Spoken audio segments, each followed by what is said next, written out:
ማድረግ የምንወዳቸው ራሳችን ህይወታችን ላይ ማየት የምንፈልገው በጣም ብዙ ነገር አለ። ብዙ መጸለይ እንፈልጋለን፣ ንስሐ መግባት እንፈልጋለን፣ ስጋው ደሙ መቀበል እንፈልጋለን፣ ተገዝተናል፣ ተስለን እናውቃለን። ገብርኤል ይህንን ኃጢአት ከኔ ከነቀልክልኝ ብለን እናውቃለን። ግን አልቻልንም። መብራት አጥፍተን መኝታ ቤታችን ቆልፈን የምናደርገው አንፈልግም እኮ እውነት አንፈልግም እንደዚህ መሆን። ሄደን መጨረሻ ላይ ተስፋ ቆርጠን ራስን አጥፋ ሚል ድምፅ ነው ጆሮአችን ላይ የሚያቀጭው።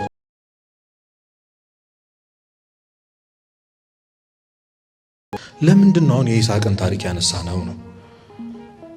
ቅዱስ ጳውሎስ ወደ ሮሜ መልእክት ምዕራፍ 7 ቁጥር 19 ላይ ምን ይላል መሰላችሁ? አብራችሁ ትላላችሁ፣ ሁላችሁም ትላላችሁ። እሺ የምወደውን በሉ በጎ ነገር አላደርግም፣ የማልወደውን ክፉ ነገር አደርጋለሁ። ይሄ እንግዲህ የሁላችንም ህይወት ነው። በተለይ ደግሞ ወጣቶች የመጀመሪያው ማድረግ የምንፈልገው በጣም ብዙ ነገር አለ። በጣም ብዙ ማድረግ የምንወዳቸው ራሳችን ህይወታችን ላይ ማየት የምንፈልገው በጣም ብዙ ነገር አለ። ብዙ መጸለይ እንፈልጋለን፣ ንስሐ መግባት እንፈልጋለን፣ ስጋው ደሙ መቀበል እንፈልጋለን፣ አስቀዳሽ መሆን እንፈልጋለን፣ አንባቢ መሆን እንፈልጋለን፣ ጎበዝ ተማሪ መሆን እንፈልጋለን። ከምንም ነገር በላይ ከሰዎች ጋር በጣም በሰላም የሚኖረው ሰው የምትኖረው ሴት መሆን እንፈልጋለን። ግን አልቻለም። ማድረግ የምንፈልገው ነገር አለ። ቱዱ ሊስት አለን፣ እንደረድረዋለን፣ አንዱንም ቲክ አናደርገውም፣ አይፈጸምም። ፕላን እናደርጋለን። የዛሬ ዓመት 2018 ምናምን ብለናል፣ አናደርገውም። ራሳችን እናውቀዋለን። ምክንያቱም 2017 ላይ እንዴት እንደሆነ ስለምናውቀው ማለት። ሁሌ ግን የሆነ ራሳችን ላይ ማየት የምንፈልገው ማንነት አለ የለም? አለ አይደል? ግን አድርገናል፣ አቅቶናል። ሰው ለምንድን ነው ይህን ማድረግ ያቃተ ቢባል ብቸኛ ሊል የምንችለው ነገር ምንድን ነው? አቅቶኝ ነው በቃ። ስላልሞከርን ነው እንዳይባል እንደኛ ያልሞከረ የለም። ምን ያላረግነው ነገር አለ አይደል? በጧት ተነስቶ የጧት ሌሊት ተነስተን አንባቢ ምናምን ለመሆን ስንት ያላረግነው። በጊዜ ተኛን ግን አይሆን። የሆነ ነገር እንጣለን፣ እንጠጣለን፣ ቡና ምን ያላረግነው ነገር አለ። ጎበዝ ተማሪ ደግሞ በተለይ ደግሞ ጥሩ መንፈሳዊ ኦርቶዶክሳዊ የሆነ ወጣት ለመሆን ያላረግነው ነገር የለም። ግን አልቻለም። ደግሞ በዚህ ቢበቃን ጥሩ ነበር። ወደዚህ ትኩረታችሁ በዚህ ቢበቃን እኮ ጥሩ ነበር። የማንወደውን ክፉ ነገር ምን እንላለን? እናደርገዋለን። በተቃራኒ ማለት ሁላችንም የሆነ ማድረግ የማንፈልገው ግን በየቀኑ የምናደርገው ኃጢአት አለ። ሁላችንም ያሰቃየን፣ ራሳችንን በመስታወት ስናይ እንድንጠላው ያደረገን፣ እኔማ ገብርኤል መግባት አይገባኝም እንድንል ያደረገን፣ ክራችንን እንድንበጥስ ክርስቲያን ልባል አይገባኝም እንድንል ያደረገን፣ ከሰው በታች ከጓደኞቻችን በታች ያደረገን፣ ቶሎ ተሰባሪ እንድንሆን ያደረገን፣ ቶሎ እንዲከፋን፣ ቶሎ እንድናለቅስ፣ በአንዴ ትዝ እያለ እያሸማቀቀ ራሳችን እንድንጠላም ያደረገን የሆነ ኃጢአት አለ፣ የሆነ ድክመት አለ። ከእግዚአብሔር የሚያርቅ እንፈልጋለን እኮ ወደ እግዚአብሔር መቅረብ ግን አንችልም። ምለናል፣ ተገዝተናል፣ ተስለን እናውቃለን። ገብርኤል ይህንን ኃጢአት ከኔ ከነቀልክልኝ ብለን እናውቃለን። ግን አልቻልንም። ሁሌ ራሳችንን ስናደርገው ነው የምናገኘው። ሁሌ ስናደርገው ነው የምናገኘው ራሳችንን። ሞታችንን እንድንመኝ አድርጎናል ይህ ኃጢአት። ሞታችንን እንዲሆኑ ከመኖርማ ብለናል ሁላችንም። መብራት አጥፍተን መኝታ ቤታችን ቆልፈን የምናደርገው አንፈልግም እኮ እውነት አንፈልግም እንደዚህ መሆን። ለምንድን ነው የምታደርገው ቢባል ለዚህኛው ደግሞ አንድ መልሳችን ምንድን ነው? ወድጄ አይደለም እኮ አይደል? ወደን ነው? ወዳችሁ ነው? አይደለም። መተው እኮ ፈልጋለሁ። ሰርች አድርገናል ሃው ቱ ስቶፕ ምናምን ብለን ራሱ ግን አልቻለም። ምን ያላረግነው ነገር አለ? ሄደን መጨረሻ ላይ ተስፋ ቆርጠን ራስን አጥፋ ሚል ድምፅ ነው ጆሮአችን ላይ የሚያቀጭው። በቃ እንዲሆነ ከምትኖር ኑሮ ነው እንዴ? ኑሮ ነው ወይ? ሁልጊዜ ድብብቆች ሰዎች እንዳያውቁብን ያን ኃጢአት፣ ክፉ ልማድ፣ አመል፣ ሱስ ይዞን ብንፈልግ እኮ ጥሩ ነው ግን አይደለም። አንዳንዴማ ሁለት ማንነት ያለንም ይመስለናል። ያንን ነገር ሲያደርገው ደስ የሚለው ከዛስ አድርጎት ሲጨርስ ደግሞ የሚከፋው ማንነት አለ አይደል? እኛ የትኛው ነን? እሺ ቤተክርስቲያን ስንመጣ ሰላም ይሰማናል። ይዛ መጥፎ ቦታ ስንሄድም ሰላም ይሰማናል። ደስ ይላል ያኛው። ግን ኃጢአቱን አድርገነው ስንጨርስ ሁሌ ልባችን ይቃጠልብናል። በትክክል ራሳችን ላይ ተስፋ እንድንቆርጥ አድርጎናል። ለምን? ሰው መሞከር እስከሚችለው ሙከራ ድረስ ሞክረናል። አልሞከራችሁም እንዴ? ሞክረናል፣ ግን አልቻልንም ነው። የሆነ ክፉ ልማድ አለ፣ የሆነ ሱስ አለ፣ የሆነ ሰው አለ። ከዚህ በኋላ አላወራውም፣ ቴክስት አላረግለትም ብለን ምናረግለት የሚያመላልሰን ማለት ነው። የሆነ ቦታ አለ።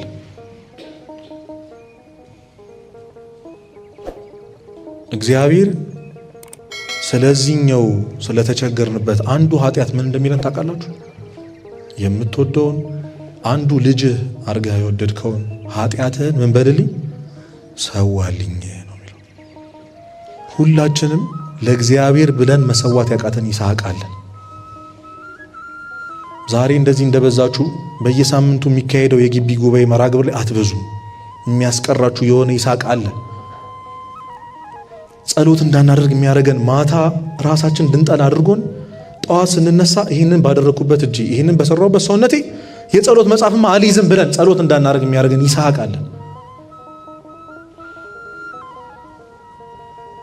መሰዋት አቅቶናል። እግዚአብሔር ደግሞ ያቺን ነው የሚለው፣ እሱን ነገር ተውልኝ ነው፣ ለእኔ ብለህ ተውልኝ። እና ምንድን ነው የምናደርገው? በጣም ብዙ ጊዜ ከዚህ ነገር ውጡ፣ ይህንን ኃጢአት ተዉ ምናምን እንባላለን። እንዴት መውጣት እንዳለብን ግን አናውቅም አደለ? ንስሐ ግቡ ይባላል። ንስሐ መግባት እንዳለብን እኮ እናውቃለን ለዚህ ኃጢአታችን። ግን እንዴት ነው ምን ተወው ነው? ደከማችሁ? እንቀጥል። የመጀመሪያው ነገር መፍትሄ ነው። አሁን የመጀመሪያው ነገር ይስሐቅን መለየት ነው። ያን ይስሐቅ ብቶ ወደ እግዚአብሔር የሚያቀርበኝ ብሰዋለት ለእግዚአብሔር ተወው የሚለኝ ነገር ምንድን ነው? እስኪ አንድ ቀን ዛሬ ቤታችሁ ቁጭ ብላችሁ እስኪ መብራታችሁን አጥፍታችሁ ቁጭ ብላችሁ ከራሳችሁ ጋር ምንድን ነው ከእግዚአብሔር እያራቀኝ ያለ እኔ በየቀኑ እያደረኩት ያለው መጥፎ ነገር ምንድን ነው? መተው እንዳለብኝ እያወቅኩ ግን የማደርገው ነገር ምንድን ነው? ለዩት። ይስሐቃችሁ ያን የምንቸገርበትን ነገር እንለየው። ቁጭ ብለን ስለ ጉዳዩ እናስብ። መቼ ነው እንደዚህ አይነት ሰው የሆንኩት? መቼ ነው የጀመርከው ያንን ኃጢአት? ማን ያስለመደ? እንዲህ ነው የገባው? ቁጭ ብለን ሪያሊቲውን ፌስ እናድርግ እስኪ። ሆነን አንድ ቀን ስልካችን ወደ ጎን ወርረን ከራሳችን ጋር እናውራ። ከእግዚአብሔር እያራቀኝ ያለ አንድ ነገር እግዚአብሔር እንድተውለት የሚፈልገው ያ ነገር ምንድን ነው ብለን እናስብ። ይመጣልናል አይደል? ሰው ሊሆን ይችላል፣ ጊዜ የለኝም ምናምን ልንል እንችላለን። ትምህርት ይስሐቃችሁ ሊሆን ይችላል። የምታጠናው ጥናት መጽሐፍ ቅዱስ እንዳታነብና ጸሎት እንዳታደርግ ወደ ቤተክርስቲያን እንዳትሄድ የሚያደርግ ከሆነ ይስሐቅ ነው መተውን ያለብህ። ምክንያቱም እግዚአብሔር እንኳን ከትምህርት ከአባትና ከእናትም ስለሚበልጥ ተናግሯል ክርስቶስ በወንጌል። ማንም ከኔ አብልጦ እናትና አባቱን ቢወድ እህት ወንድሙን ቢያስበልጥ የተረገመ ይሆን ነው። ከእናት ከአባት በላይ የሚወደድ እግዚአብሔር ነው። አይታችኋል፣ ቅድም ነግሬያችኋለሁ አብርሃም ምን ያህል እግዚአብሔር እንደሚወዱ አይደለ? የሚተውለት አምላክ ነው። ብዙ የሚተውለት አምላክ ነው። ብዙ ነገር ሁሉ ነገሩን የሰጠን አምላክ እኮ ነው። ራሱን የሰጠን ክርስቶስ። እንለየው አንድ ቀን ቁጭ ብለን ምንድን ነው እየሆንኩ ያለሁት? በሕይወቴ ምንድን ነው እያደረኩ ያለሁት? ይህ መንገድ ያዋጣኛል? ክርስቶስን እኮ በየቀኑ እንዲሰቃይ እያደረኩት ነው። ባዳነው ሰው እንዲበደል እያደረኩት ነው። ታውቃላችሁ፣ አንድ ክርስቶስ እንግዲህ የእሾህ አክሊሉን ካያችሁት 3000 ነው እሾህ አክሊሎቹ በቁጥር 70ዎቹ ጭንቅላት ውስጥ ገብተዋል፣ ወደ ውስጥ ገብተዋል። ምን ያህል ሊያመው እንደሚችል አስቡ። አንተ ያንን ኃጢአት ስትሰራው ሌላ 71ኛ እሾህ እየጨመርክ በእጅህ በእንጨት እየቆሰቆስክ እንዲያመው እያደረገው ክርስቶስን ድጋሚ እየሰቀልነው ነው ያንን ኃጢአት ስናደርገው። እስከ መቼ ነው የወደደኝ ጌታ ላይ እንደዚህ የምጨክነው እና እንደዚህ የሚያደርገኝ ነገር ምንድን ነው ብለን አንድ ቀን ቁጭ ብለን ከራሳችን ጋር እናወራ። ከዛስ ያ ክፉ ልማድ ያ ክፉ ኃጢአት ህይወታችን ላይ ያመጣውን ኢፌክት ቁጭ ብለን እናስበው እስኪ። ምን እንዳደረገን፣ እንዴት ከሰው በታች እንዳደረገን፣ መረጋገጫ እንዳደረገን። እውነት ራሳችን መስታወት ላይ ስናየው እኮ ጥሩ ስሜት ነበር ሊሰማን የሚገባው። በዚህ ልክ ራሳችን እንድንጠላ እንዴት እንዳደረገን። ዛሬ ለምሳሌ ቁጭ ብላችሁ ስለ አንድ ጓደኛችሁ ግን ስላደረገው ክፋት በየቀኑ ብታስቡ ነገ ሄዳችሁ ያስጠላችኋል። አይ ሰውዬ ለምን ምኑን ብቻ ስላሰባችሁ። እየሰማችሁኝ ነው? ከደከማችሁ ይቅር፣ ምኑን ካሰባችሁ ነው ያስጠላችሁ። የለ ሰውየው ስለ ኃጢአታችሁ ክፋት አስቡ። ምን እንዳረጋችሁ፣ እንዴት እንደበደላችሁ፣ እንዴት እንደወጋችሁ፣ ያዳናችሁ ክርስቶስ ላይ እንዴት ጀርባችሁን እንድታዞሩ እንዳረጋችሁ አስብ። ቁጭ ብለህ ያን ያስጠላሃል ምን እንዳደረገ ሲገባ። እኛ እኮ ስላልገባን ነው። ይሄ ስልካችን እንዴት መጫወቻ እንዳደረገን፣ እንዴት ገዢ ባሪያ እንዳደረገን ብናቅ ድሮ እንወረውረው ነበር፣ ድሮ እንጥለው ነበር። ያ ሰው ያ ጊዜ እንዴት ከእግዚአብሔር እንዳራቀን፣ ነፍሳችንን በዓይናችን ብናያት እንዴት ጉስቁል እንዳለች ብናይ እናዝንላት ነበር። ፊታችሁ ላይ ማዲያት ቢወጣ እኮ ትደነግጣላችሁ አይደለ? ትንሽ ጠቆር ትሉ የሆነ እንደው ግርጥት ብትሉ ትደነግጣላችሁ። አረ የሆነ ክሬም ልቀባ ሰርች ምናምን። ነፍስህን ብታያት እንዴት ልትሆን? ምን ልንሆን ነው ነፍሳችንን ብናያት? ስለዚህ ቁጭ ብሎ ማሰብ ያስፈልጋል። ሶስተኛው መጸለይ ነው። ጸሎት አይኑ በጣም ከባድ ነው። ያንን በጣም ምንጠላውን ኃጢአት ማታ አድርገን ጠዋት ለጸሎት መቆም በጣም ከባድ ነው። በጣም ከባድ ነው። ያቃጭላል። አታፍርም ይላል። አታፍሪም? ምንም እንዳላረገ ሰው ጭራሽ ጸሎት መጽሐፍ ይዘህ እግዚአብሔር ፊት አይንህን በጨው አጥበህ ይላል። ይከብዳል። እግዚአብሔር ይኸውልህ ከመነሳትህ እንጂ ከውድቀትህ ምንም የለው። ልጄ ተነሳልኝ፣ ልጄ ጸሎት ሊያደርግ ተነሳልኝ ነው የሚለው። ዲማታ እንደዛ አድርግ አንተ አይደብርህም የሚል እግዚአብሔር የለም። እንደዚህ አይነት አባት አይደለም እግዚአብሔር። ባደረከው ትላንት ባደረከው ኃጢአት የሚያሸማቅቅህ አባት የለም። እንደዚህ አይነት እግዚአብሔር አይደለም ያለን እኛ። አንድ ሕፃን ልጅ መራመድ የማይችል ሕፃን ልጅ አባ ገብረ ኪዳን ሲያስተምሩ አንድ መራመድ የማይችል ሕፃን ልጅ ድንገት ስኳር ቢደፋ ተነስቶ አንስቶ ቢደፋ እናትየው መራመዱን ነው የሚያስደንቃት፣ ስኳር መንፋቱን የሚያናዳት? ለአንተ ለጸሎት መቆምህ ነው እግዚአብሔርን የሚያስደስተው። ትላንት ያደረገው ኃጢአት አይደለም፣ ለሱ ተስፋ ነው። አንድ ቃል ልንገራችሁ፣ ያንን በሕይወታችሁ የምትጠሉትን ኃጢአት ማታ አድርጋችሁ ጠዋት ለመጸለይ አቅም ካላችሁ ምንም ታሸንፋላችሁ። ምንም። እንደዚህ አይነት ሰው በእግዚአብሔር ምሕረት የሚተማመን ሰው አይኑ በጣም ድፍረት ምናምን እንደሚመስል ነጠላሽን አድርገሽ እንዳደረግነው ያንን ኃጢአት እንደሰራ ነው ነጠላችን አድርገን ጸሎት ለማድረግ መነሳት አለብን። ተስፋ እንዳትቆርጡ እና በየቀኑ ስለዛ ኃጢአት እግዚአብሔርን እንለምነው። ሉቃስ 18 ላይ አንድ ባልቴት አለች እና አንድ ሰውን የማይፈራ እግዚአብሔርን የማያፍር አንድ መኳንንት ነበር፣ ሀገረ ገዢ ነበር እና ሁሌ በሩ ላይ ቆማ ፍረድልኝ ፍረድልኝ ፍረድልኝ ያለች ትለምነዋለች። ሁሌ እኮ ነው። ተስፋ አትቆርጥም። ሰውየው ሰውን የማያፍር እግዚአብሔር የማይፈራ ነው። ምንም አይመስለውም፣ ደንታ የለውም፣ ምንም አይመስለውም። እሷስ ተስፋ አትቆርጥም። የሆነ ቀን ስለ ንዝናዜዋ ሲል ፈረደላት። ስለምኗ? ስላዘነላት፣ ፍርዱ እንደሚገባት ስላወቀ ነው። ስለምኗ ነው?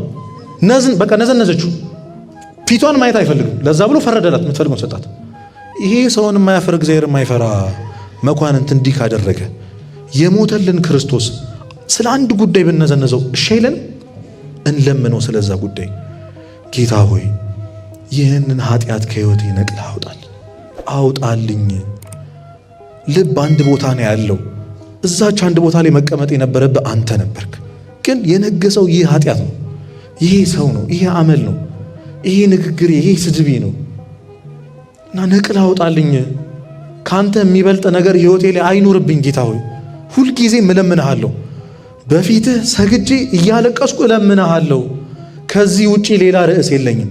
ምክንያቱም ይህ ይስሐቄ፣ ይህ ለአንተ ብዬ መሰዋት ያቃተኝ ነገር ሕይወቴ ላይ ገዝፎብኛል። ካንተ በላይ ላስበልጠው አልቻልኩም። ክርስቶስ ሆይ ካንተ ላስበልጠው አልቻልኩም። በእኔ የሚያምን ምንም ማድረግ ይቻላል ብለሃል። ጌታ ሆይ አምናሃለሁ፣ ይህን ኃጢአት ከሕይወቴ ነቅለህ አውጣልኝ ብላችሁ በየቀኑ እግዚአብሔር መለመን። ያቺ 12 ዓመት ሙሉ ደም ሲፈሳት የነበረች ሴት አስቡት። 12 ዓመት ኮንቲኒስሊ ደም ይፈሳት ነበር። ቀጥ ብሎ ቆመ። ይሄ የኃጢአት ደማችን የሚቆመው ምናልባት ከአንድ ቀን በኋላ ሊሆን ይችላል ለኛ፣ ምናልባት ደግሞ ከ20 ዓመት በኋላ ሊሆን ይችላል። ዋናው ምን መሆኑ ነው?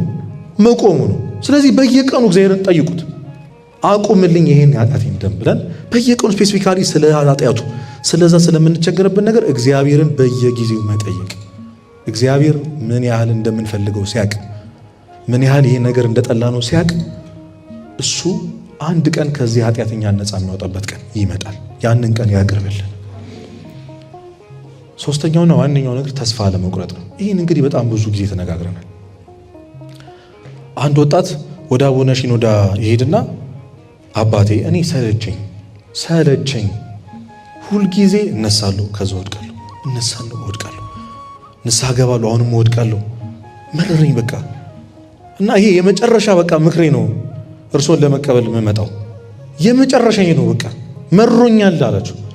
ልጄ እኔ ምንም ምልህ ነገር የለም ግን ቅድም የተናገርከትን አረፍተ ነገር ላስተካክልልህ አሉት። እሱ ምንድነው ሲል የነበረው እነሳለሁ ከዛስ ልጄ አረፍተ ነገሩን ቀይረው ቅደም ተከተሉን አሉት። ምን ሆነ ከዛስ እስኪ ወድቃለሁ በሉ ሁላችሁም በሉ ከዛስ እኛ እያሰብን ያለነው ስንቴ እንደተነሳን አይደለም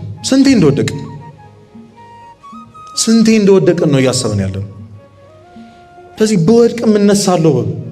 አሁን ንስሐ ለመግባት ምክንያት አድርገን እያቀረብን ያለውን ነገር ይህንን ነገሬን ሳልተው እንዴት ንስሐ ገባለሁ? ይህን ክፉ ልማዴን ሳልተው እንዴት ስጋው ደግሞ እቀበላለሁ? ድጋሚ በወድቅስ ሲላችሁ ጭንቅላታችሁ ምን ትሉታላችሁ? በወድቅም እነሳለሁ በሉ። ይሄ ትልቅ የላይፍ ፕሪንሲፕል ነው። በወድቅም በሉ ከዛስ በቃ እነሳለሁ። ጠላቴ ደስ አይበልም። ስትወድቁ እነሳለሁ በሉ። የሚያነሳ እግዚአብሔር ከእናንተ ጋር ነው። ክርስቶስ ኃጢአተኞችን የሚጸየፍ ምናምን ጌታ እንዳይመስላችሁ ስንወድቅ የሚያፍርብን የሚሸማቀቅብን አይ ይሄ መቼም ሰው አይሆንም ብሎ ተስፋ የሚቆርጥብን አባት የለንም። እንዳትረሱ። እግዚአብሔር ተስፋ ካልቆረጠባችሁ ምን ትፈልጋላችሁ? ስለዚህ በየቀኑ መውደቅ መነሳት። እግዚአብሔር አንድ ቀን ተነስቼ እንድቀር ያደርገኛል። ደግሞ ምስክር ሰጥቶናል እኮ ኦግስቲን ምን አለ? ጌታ ሆይ እቀርብሃለሁ ኃጢአቴ ታርቀኛለች አለ። ግን ተስፋ ቆርጬ ደግሞ የሆነ ቀን ልርቅህ ስል የሆነ ቀን ያቀመስከኝ ፍቅርህ ትስበኛለች አለ። እንደው ምንም ብንወድቅ ኃጢአተኛ ብንሆን የሆነ ጊዜ ጎበዝ አልነበርንም? ትዝ አይላችሁም? እነዛ ሳምንታት የሆነ ጊዜ እኮ ጸሎት ማድረግ ጀምረን ነበር አይደል? የሆነ ጊዜ ጸበል እንዴት ነበር? የሆነ ጊዜ ጥሩ ነበር። የሆነ ጊዜ ትተነው ነበር ኃጢአቱን። የሆነ ጊዜ ንስሐ ገብተናል ተሳክቶልን። የሆነ ጊዜ ቆርበናል። ያቺ ቀን ተስፋችሁ ትሆናችሁ። ማድረግ እንደምትችሉ ተስፋችሁ ናት ያቺ ቀን። እኔ እኮ የሆነ ቀን ተነስቼ አውቃለሁ በሉ። ለእኔ አዲስ አይደለም መውደቅ፣ መነሳትም አዲስ አይደለም። አውቀዋለሁ ጣዕሙን። እግዚአብሔር ሰዎችን ያለ ተስፋ አይተውም። ምንም ቢሆን ጎበዝ የነበርንበት የሆነ ቀን ነበር። ያቺን ቀን የመነዘራችሁ ኑሩ። እንዲች ብላችሁ ተስፋ እንዳቆርጡ በፍጹም። በተለይ በመንፈሳዊ ሕይወታችሁ ተስፋ እንዳቆርጡ። ምንም ብትቆርጡ በእግዚአብሔር ተስፋ እንዳቆርጡ። እሱ ሁልጊዜ ባለበት ቆሞ የሚጠብቅ አምላክ ነው። አዎ በጣም ርቀነዋል። ወደ ኋላ ዞር ብለን ስናየው የራቅነው መንገድ በጣም ሩቅ ነው፣ ግን ባለበት ነው። እሺ ቆሞ ወደ ኋላ አላፈገፈገም። እሱ አለ። ክርስቶስ ትተነው በሄድንበት ቦታ ቆሞ የሚጠብቀን ብቸኛው ራሱ ክርስቶስ ብቻ ነው። እጁን ዘርግቶ በየቀኑ የልባችን በር ያንኳኳ የሚጠብቅህ ክርስቶስ አለ። እስክትነሳ ብቻ የሚጠብቅ ለምን ወደቅ ሳይሆን ለምን አልተነሳህም የሚልህ ማለት ነው። ስጠብቅህ ነበር እኮ የሚልህ አምላክ አለ። ለማን ብላችሁ ነው ተስፋ የምትቆርጡት? ለማን ብላችሁ? የፈጠረ የጎዳኸው የበደልከው ክርስቶስ እኮ ተስፋ አልቆረጠብህም። አንተ በድለኸው እሱ ተስፋ አልቆረጠብህም። ለምን ተስፋ ትቆርጣለህ? አንድ ቀን ሰው ሆናለሁ። እስኪ አንድ ቀን ሰው ሆናለሁ በሉ። ኧረ ከልባችሁ በሉ ባካችሁ። እንሆናለን። ያርገን። ተስፋ እንዳትቆርጡ። እዚህ ምድር ላይ ትልቁ ኃጢአት ምንድን ነው ካላችሁ፣ ተስፋ መቁረጥ፣ ራስን ማጥፋት ነው። ስርየት የሌለው ኃጢአት ምንድን ነው ካላችሁ፣ ራስን ማጥፋት ነው። መጽሐፈ ብርሃን ላይ ምን ይላል? እግዚአብሔር እያለቀሰ ይፈርዳል ይላል። እያዘነ የሚፈርድበት ነገር ኃጢአት ቢሆን ዝር እንዳይል የሐሳብ ጭንቅላታችሁ ዝር እንዳይል መኖር ይሻላል። እሺ ደግሞ ትንሽ ኑሩ። እውነት ትንሽ መኖር መልካም ነው። እግዚአብሔር ለምን በዚህ በወጣትነታችሁ ያለ እድሜያችን እኮ ነው አይደል? በዚህ እድሜያችን እኮ እኛ መቦረቅ ምናምን ነበር የነበረብን። እንደዚህ አይነት ነገር እንኳን ነበር ማሳለፍ የነበረብን አይደለ? አልነበረም እኮ። ግን ለምን እንደሆነ የሚያሳይበት ቀን ይመጣል። እሺ ዮሴፍ በወንድሞቹ መጠላቱ፣ መሸጡ፣ ጉድጓድ ውስጥ መሆኑ፣ ባሪያ መሆኑ፣ ከዛ መታሰሩ፣ በሐሰት መመስከሩ፣ እነዚህ ሁሉ ነገሮች ለንግስና ነበር። አንተ ለምን በዚህ በኩል እያሳለፈ እንደሆነ የምታውቀው መጨረሻ ላይ ነው። ጠብቀው እግዚአብሔር። እስኪ ጠብቀሃለሁ በሉ። ባለሁበት ቆሜ በሉ። ምን እልሃለሁ? ጠብቁት እግዚአብሔር። አንድ ቀን እኛ ሲደክመን እኛ ተስፋ ትተነው በቃ ለሱ ስንተወለት እሱ ያነሳናል። ሌላኛው ድካምን ማመን ነው። እሺ እራሳችሁ አትታገሉ። ድካምን ማመን ትልቅ ነገር ነው። ለዚህ አንድ ነገር ልነግራችሁ ልጨርስ። ዲያብሎስ እግዚአብሔር እንደዚህ ይለዋል፣ ብርቱዎቹን ለኔ ተዋቸው። እየሰማችሁኝ ነው? እየሰማችሁኝ ነው ወይ? ብርቱዎቹን ለኔ ተዋቸው፣ እነሱ አያውቁትኝም። ደካሞቹን ግን አልችላቸውም፣ ምክንያቱም ድካማቸውን ስላመኑ ወደ አንተ መጥተዋል። ወደ አንተ የመጣውን ደግሞ አልችልም። እየሰማችሁኝ ነው? እንችላለን እኛ። ትችላላችሁ መሰለኝ። ትችላላችሁ ወይ? ማን ይችላል? እሱ ያሸንፍልን። ተውት አውጣችሁ ጌታ ሆይ እኔ ከዚህ በኋላ ማድረግ የምችለውን ነገር ጨርሻለሁ፣ አንተ ጉልበት ካልሆንክኝ በስተቀር አንተ እጅህን ካላስገባህበት በቀር እኔ ትቼዋለሁ። ድካማችን አምነን ስብር ብለን መተን ማልቀስ። እኛ ዝም ብለን ንስሐ እንግባ፣ ዝም ብለን ስጋው ደግሞ እንቀበል፣ ዝም ብለን የወደቅን ቶሎ እንነሳ። እግዚአብሔር ትጋታችንን እሱን ለማስደሰት ብለን የሄድነውን ርቀት አይቶ አንድ ቀን ይምረናል። ስለዚህ ድካምን አምኖ ወደ እግዚአብሔር መቅረብ፣ ተስተካክሎ ንስሐ መግባት የለም። የሚያስተካክል ንስሐ ነው። ሐኪም ቤት ናት ቤተክርስቲያን፣ ሐኪም ቤት ናት። ሰው እንዴት ነው ሲሻለኝ እሄዳለሁ ይባላል ሐኪም ቤት? ሞኝነት እኮ ነው። ቆይ ትንሽ ተስተካክይ እቺ ነገር ስቶ ንስሐ ገባለሁ ቤተክርስቲያን እሄዳለሁ አይባልም። እውነት የሚያስተካክለን ንስሐ ነው። ልቤ ደንድኖብኛል አይደለ? ምንም እየተሰማኝ አይደለም። አሁን እንደዚህ እያወራህ እንኳን ምንም አይሰማኝም፣ ምን እንደምታወራ አልገባኝም። ችግር የለውም ንስሐ ገብተህ ሞክረው። ችግር የለውም ንስሐ ገብተህ ሞክረው። ልብህን እንዴት እንደሚሰብረው ታያለህ፣ እንዴት እንደምታለቅሽ ታየዋለሽ። ሞክሩት እስኪ። ስንት ነገር ሞክረናል። የሆነ ነገር መጣ ሲባል ፋሽን ምናምን ስንት ነገር ሞክረናል አይደል? አይተናቸዋል። ጥሩ ጥሩ የሚባሉ ስልኮች ሲመጡ አየናቸው። እስኪ አሁን ዛሬ ክርስቶስን ሞክሩት እስኪ። ንስሐ ምንድን ነው የሚለው? የሆነ አዲስ ቤት ተከፍቷል እንደዚህ የሚባል ምግብ መጥቶ ምናምን ሲባል ምንድን ነው የሚባለው? እንሞክረው ነው። ንስሐን ሞክሩት ባካችሁ። ምን እንደሚል ሰላም ምን እንደሆነ የናፈቃችሁ ሰላም ምን እንደሚል ማወቅ ከፈለጋችሁ ንስሐን ሞክሩት። ከዛ ስጋው ደግሞ ተቀበሉ። ያንን አድርጉ። የመጨረሻው መሰጣችሁ ቲፕ ኃጢአቱን ለመተው ከመጣር ይልቅ እግዚአብሔርን ማስደሰት መጣር። ከኔ ጋር በሉ፣ ኃጢአቱን በሉ። የመጨረሻው አይዟችሁ እሺ ያላችሁ ኃጢአቱን ለመተው ከመጣር ይልቅ እግዚአብሔርን ለማስደሰት መጣር። በጣም ዲፈረንስ አላችሁ አይደለ? ትኩረት የምናደርገው እኛ ጨለማው ላይ ነው። ለምሳሌ እዚህ ጋር ብርሃን ቢሆን ከፊት ጨለማ ነው። ይሄ ጨለማችን በጣም እየታገልነው ነው። ግን ብርሃኑ የሚያገኘው ምናችን ነው? እየሰማችሁኝ ነው? እንደ አስተማሪዎቻችሁ ለማስረዳት የሞከርኩ ነው። ከገባችሁ ፊት ለፊት ጨለማ አለ አልኳችሁ። እሺ በሉ። ከኋላ ብርሃን አለ። ሰው እሺ ትላላችሁ። ፊት ለፊት ካለው ጨለማው ጋር የሚታገል ሰው ብርሃኑ ምኑን ነው የሚያገኘው? ጀርባውን ነው የሚያገኘው። ስለዚህ ፊትን ወደ ብርሃኑ አዙር። ኃጢአቱን ለመተው መጣሩን አቁሙና እግዚአብሔር እንድትወዱ የሚያደርጋችሁ ነገር ተጠመዱ። ለምሳሌ አንድ ሰው 12 ሰዓት ሙሉ ግማ ያንን እንደተኛንበት ብንል ከጧት 12 ሰዓት እስከ ማታ 12 ሰዓት ነው የቀን ውሏችን ብለን እናስብ እና ሁሌ ያንን ኃጢአት እናደርግበታለን ወይ ኖርማል ነገር እናደርግበታለን ብለን እናስብ። አሁን እኛ ትግላችን 12 ሰዓት ሙሉ የእግዚአብሔር ሰው መሆን አይደለም። ይኸውላችሁ ጠዋት ያቺን 30 ደቂቃ ጸሎት ስናደርግበት እዚህ ጋር 11 ተኩል ይቀራል አይደል? ተውት 11 ተኩል እዛች 30 ደቂቃ ላይ ደግሞ ማታ መጽሐፍ ቅዱስ 30 ደቂቃ ስናነብ ስንት ሆነ? 1 ሰዓት ሆነን አይደል? እዚህ ጋር ስንት ሆነ? 11። ስለዚህ at the same time ይኸውላችሁ by default what you start is what you stop ነው አይደል? የሆነ ነገር ጀመራችሁ ማለት የሆነ ነገር አቆማችሁ ማለት ነው። እየሰማችሁኝ ነው? አሁን እኔ እያወራሁ ነው። ውሃ መጠጣት ብጀምር ምን ማድረግ አቆምኩ ማለት ነው። ስለዚህ ማውራት ለማቆም አይደለም መታገል ያለብኝ፣ ውሃ ለመጠጣት ነው መታገል ያለብኝ። ሰማችሁኝ? እናንተ ጥሩ ነገሩ ላይ ብቻ ጥረት አድርጉ። ጸሎት ማድረግ፣ ቤተክርስቲያን መምጣት ምናምን በሉ። ኃጢአቱን አድርጉት፣ ግን ጠዋት ያንን ድገሙት። እናድርጉ። ክርስትና ልምምድ ነው። ከዛ የሆነ ቀን 12 ሰዓት ሙሉ መንፈሳዊ ነገር ስናደርግ ራሳችን እናገኘዋለን። ሳናውቀው እንቀየራለን። ሰው እግዚአብሔርን ካልወደደ በቀር ኃጢአትን ሊጠላ አይችልም። ቅድም እንዳልኳችሁ ልብ አንድ ቦታ ነው ያላት። በዛ የልብ ቦታ የንግስና ዙፋኑ ላይ መቀመጥ ያለበት ክርስቶስ ነው። እኛ ላይ በጣም ብዙ ነገር ተቀምጧል። ያንን ለማስነሳት ክርስቶስን ማስገባት አለብን። የጽድቅን ጣዕም መቅመስ አለብን። እናስቀድስ፣ ሥጋው ደሙን እንቀበል፣ ንስሐ እንግባ፣ መንፈሳዊ ተግባራትን በየጊዜው እናርግ። እንደዛ ራስን ካላጠፋህ ስልህ የነበረውን ኃጢአት በእግዚአብሔር ድል እናደርገዋለን። ያንን ቀን ያቅርብልን።